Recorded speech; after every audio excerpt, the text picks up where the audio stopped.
நெருக்கடியில் சிக்கி தவிக்கும் அண்ணாமலை அழிவு உறுதி. திமுக அமைச்சர் பரபரப்பு பேட்டி.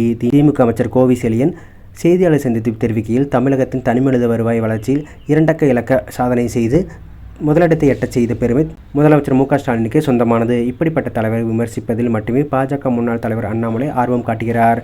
ஆனால் அவர்தானே இன்று அரசியல் நெருக்கடியில் சிக்கி தவிக்கிறார்.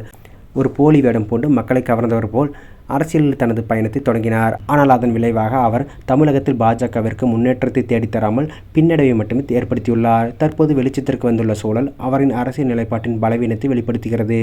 காலத்தால் அழியக்கூடிய தலைவராக அவர் மாறிவிட்டார். இதே கருத்தை பாஜகவின் உட்கட்சி தலைவர்களும் பகிர்ந்து கொள்கிறார்கள்.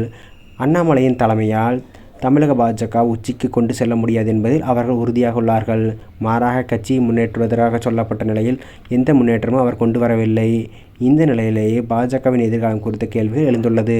அண்ணாமலை தனது அரசியல் பயணத்தில் ஏற்படுத்திய தவறுகள் அவர் மட்டுமின்றி தமிழக பாஜகவின் நிலைக்கும் சிக்கலை ஏற்படுத்தியுள்ளது. எனவே முன்னேற்றத்திற்கு பதிலாக பின்னடைவை தேடி தந்தவர் என்ற விமர்சனத்திற்கு தப்ப முடியாத சூழலில் அவர் தள்ளப்பட்டுள்ளார் என்று தெரிவித்துள்ளார்.